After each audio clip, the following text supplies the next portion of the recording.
तो वहाँ पे भी उन्होंने कश्मीर की बातें की और फिर वो पहुँच गए वाशिंगटन डीसी में भी उनकी अच्छी मुलाकातें रहीं, कांग्रेस में भी रहीं सेनेटर्स के साथ, और जो यूएस रिप्रेजेंटेटिव्स हैं, हाउस ऑफ रिप्रेजेंटेटिव्स, उनके साथ भी। पंजाब पुलिस का लाहौर में दहशतगर्दों के खिलाफ कामयाब ऑपरेशन। वजीर आला मरियम नवाज की मुबारकबाद। पुलिस ने लाखानी चेक पोस्ट पर शरपसंदों का हमला नाकाम बनाया। कि भारत 65% जो डिफेंस इक्विपमेंट है वो डोमेस्टिकली बनाता है, और खबरें तो ये भी आ रही हैं कि अब रशिया जो है वो मेड इन इंडिया बूट इस्तेमाल करता है। वर्ल्ड बैंक ने पंजाब के लिए $300 मिलियन कर्ज मंजूर कर लिया। पंजाब क्लीन एंड प्रोग्राम के तहत फराहम की जाने वाली रकम पंजाब में फिजाई आलूदगी के खात्मे पर खर्च होगी।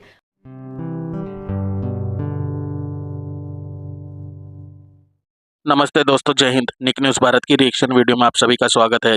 दोस्तों, अब्दुल बासित अपनी सोशल मीडिया पर रो रहा है, मेन स्ट्रीम मीडिया पर रो रो कर चिल्ला रहा है।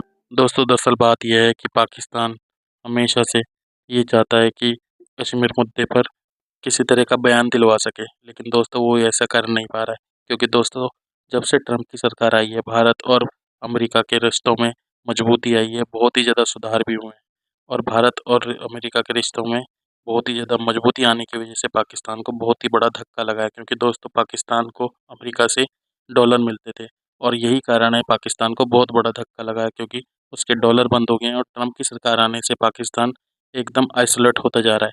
क्योंकि दोस्तों पाकिस्तान के जो मिनिस्टर हैं शहबाज शरीफ, वो भारत के साथ बात करना चाहते हैं, क्योंकि दोस्तों भारत के साथ बात करने से उनके रिश्ते सुधारना चाहते हैं। और दोस्तों भारत ने साफ साफ कह दिया, जब तक पीओके के ऊपर बात नहीं होगी, भारत पाकिस्तान के साथ किसी भी तरह का व्यवहार नहीं रखेगा। और दोस्तों पाकिस्तान वैसे भी धोखेबाज देश है, प्रोपोगंडेबाज देश है, तो उसके साथ कौन दोस्ती रखेगा, कौन बोलेगा। और भारत तो बिल्कुल उसके साथ नहीं बोलेगा जब तक कश्मीर, जो भारत का पीओके कश्मीर है, जिन पर इसने पाकिस्तान ने कब्जा किया, वो वापस नहीं करता। तो दोस्तों इसी टॉपिक पर चलते हैं आगे की वीडियो की तरफ। धन्यवाद। वो बूट जो बिहार के अंदर बनाए जाते हैं उनको इस्तेमाल कर रहा है। कहा जा रहा है कि ये जो 65% डिफेंस इक्विपमेंट है ये डोमेस्टिकली मैन्युफैक्चर किया जाता है, और इंडिया जो इंपोर्ट के ऊपर अपनी डिपेंडेंसी थी उसको खत्म कर रहा है। इंडिया सेल्फ रिलायंस की तरफ जा रहा है, आत्मनिर्भर भारत की तरफ जा रहा है। लेकिन अगर मैं आपको थोड़ा सा पीछे ले जाऊं तो जो सिपरी का डाटा है वो हमें ये बताता है कि Bharat was the largest arms importer in the world from 2019 to 2023. Largest arms importer in the world Bharat था, आर्म्स इंपोर्टर। यहां से आपको पता चलेगा कि भारत जो है वो किस तरह शिफ्ट कर रहा है, और उसकी वजूहात जो है वो बड़ी इंपॉर्टेंट है। एक तो सारी बातें हमेशा याद रखें, जो पॉलिटिकल ड्राइव है ना, पॉलिटिकल मोटिवेशन, जब तक पॉलिटिशियंस ना ये फैसला करें तब तक ये फैसला नहीं हो सकता। लेकिन the second most important thing after this the political support या जो पॉलिटिकल मूव है उसके बाद पड़ोसियों को बताना पड़ेगा कि हम भी घुसकर मार सकते हैं। द फॉरेन डायरेक्ट इन्वेस्टमेंट, जो पैसे का फ्लो है डिफेंस सेक्टर में आया है। बेसिकली इंडिया ने अपनी इकोनॉमी को कर दिया लिबरलाइज। जब लिबरलाइज किया, और पर्टिकुलरली सितंबर 2020 में, किस चीज में, कि हमें पैसा चाहिए डिफेंस सेक्टर के अंदर। कहा जा रहा है कि जो 74% जो फॉरेन डायरेक्ट इन्वेस्टमेंट है वो ऑटोमेटिक रूट से आई है, और ऑलमोस्ट इतना ही कोई पैसा जो है, एक बड़ी तादाद में पैसा जो है वो सरकारी तरीके से आया है। मतलब कि कुछ तो प्राइवेट सेक्टर से आ रहा है, कुछ सरकारी तौर पे भी दुनिया से लोग यहाँ पे इन्वेस्ट कर रहे हैं।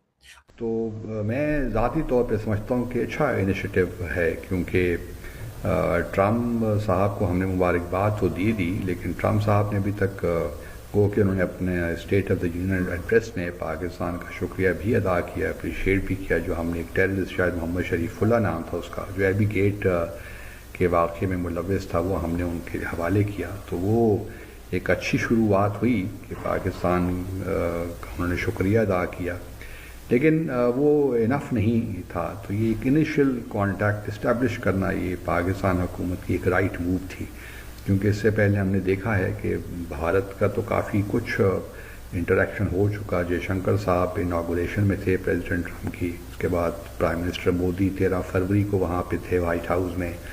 तो फिर तुलसी गैबर्ट जो हैं डायरेक्टर ऑफ नेशनल इंटेलिजेंस, वो मौजूद थी हम भारत में। तो उनके तो कॉन्टैक्ट्स, उनका चूँकि लेवल ज़रा डिफरेंट हो गया है रिलेशनशिप का, तो वो तो आई कैन अंडरस्टैंड। लेकिन पाकिस्तान के लिए भी ज़रूरी है कि एक नई इंतज़ामिया के साथ एक फौरी राब्ते हो जाएं या इनिशियल कांटेक्ट हो जाए, फिर उस पर आप बिल्ड करें। तो एक अच्छा इनिशिएटिव मेरे ख्याल में हमारी जानिब से आया। और फिर जो है थिंक टैंक्स के साथ भी इंगेजमेंट नज़र आई कि हो रही है। लेकिन मुझे थोड़ा सा लगा कि तारिक फातमी साहब शायद उम्र का तकाजा भी है, लेकिन फैक्ट्स जो हैं उनके ठीक नहीं थे। और काफ़ी जगह वो जो है मिसाल के तौर पर जो भी हाल ही में जाफ़र एक्सप्रेस ट्रेन का जो वाक़या हुआ, जो दहशतगर्दी हुई, उसमें उन्होंने कहा कि जी TTP ने उसकी ज़िम्मेदारी कबूल की है। हालांकि हम सब जानते हैं कि वो बलोच लिबरेशन आर्मी का ही मामला था। उसके बाद फिर वो इंडिया की पॉपुलेशन के बारे में भी क्लियर नहीं थे कि कितनी पॉपुलेशन, उसको 1.5 बिलियन तक कर दिया। तो काफ़ी उसमें झोल थे और डिलीवरी में भी शायद उस तरह वो जान नहीं थी जो होनी चाहिए।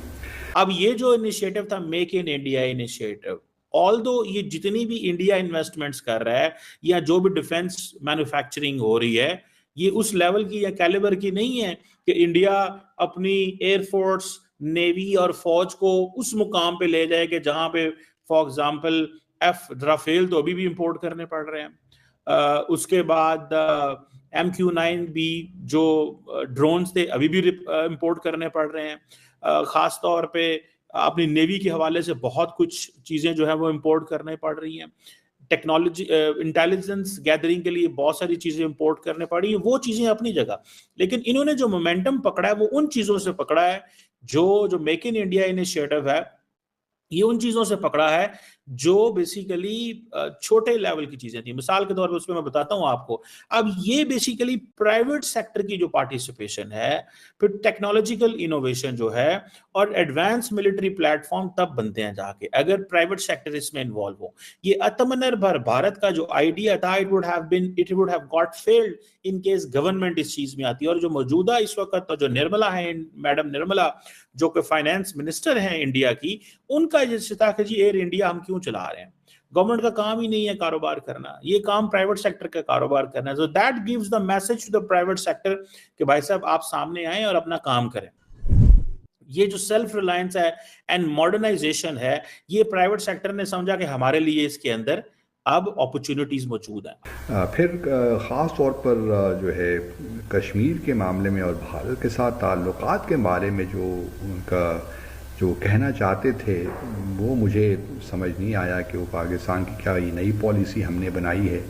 क्योंकि यूँ लग रहा था कि हम पाकिस्तान बिल्कुल बिछ सा गया है भारत के सामने। उनका कहना यही था कि जी हम तो डायलॉग करना चाहते हैं, लेकिन भारत की जानिब से कोई रिस्पांस हमें नहीं मिल रहा पॉजिटिव। देखिए डायलॉग क्यों नहीं हो रहा, पहले तो ये बात समझनी चाहिए और समझानी चाहिए भी लोगों को कि उन्होंने मेंशन तो किया कि भारत ने यूनिलैटरल एक्शन लिया 5 अगस्त 2019 को, और उसके बाद जो शिमला जो हमारे बायलैटरल एग्रीमेंट्स थे उनकी भी खिलाफ वर्जी थी, and so on and so fourth. लेकिन ये डायलॉग जो है वो इसके बाद फिर हमने एक पोजीशन ली कि जब तक भारत ये गैर कानूनी गैर आइनी इक़दाम वापस नहीं लेता उस वक्त हम भारत से इंगेज नहीं करेंगे। ये पाकिस्तान की पोजीशन है और हमने ये पोजीशन पिछले 7 साल से हम इसी पे कायम हैं। गो के बिहाइंड द सीन्स और बैक चैनल पे बातचीत होती रही है और उसी का नतीजा हुआ कि हमने 2021 को एक सीज़ फायर एग्रीमेंट भी भारत के साथ किया। तो ये नहीं है कि बैक चैनल पे बातचीत नहीं हो रही, लेकिन ये ज़रूर है कि फॉर्मल स्ट्रक्चर्ड डायलॉग हमारा नहीं हो रहा। तो ये मुझे समझ नहीं आती कि हम क्यों पब्लिकली इस किस्म की बात करते हैं कि जैसे कि हम मरे जा रहे हैं भारत के साथ डायलॉग के लिए, और भारत को ये सारी दे रहे हैं एक लिहाज से, उसको प्रिविलेज दे रहे हैं कि जब वो चाहे तो हम डायलॉग के लिए हाजिर हो जाएंगे, इवन के रिगार्डलेस ऑफ द फैक्ट के जो हैं भारत कोई फ्लेक्सिबिलिटी नहीं दिखाए कश्मीर पे। जहाँ तक फ्लेक्सिबिलिटी की बात है, वहाँ तो बल्कि अमित शाह साहब पिछले कुछ दिनों में कह भी रहे थे 2-3 दिन पहले कि जी जो रियासती दर्जा है मकबूजा जम्मू और कश्मीर का वो बहाल कर दिया जाएगा, लेकिन कोई डेडलाइन उन्होंने नहीं दी। ये तो पिछले वो कई 7 सालों से कह रहे हैं कि हम वो कर देंगे, लेकिन ऐसा होता नहीं। और फिर दूसरी बात यह है कि अभी तक देखिए रेजिस्टेंस में जान है। अभी काथुआ में भी जो इंडिजिनस लोग हैं वो अपना रेजिस्ट कर रहे हैं भारत के इन गैर आइनी इक़दाम को और अपनी जद्दोजहद। ऐसी ही लेटेस्ट वीडियो देखने के लिए निक न्यूज़ भारत को सब्सक्राइब करें, लाइक और शेयर करना ना भूलें।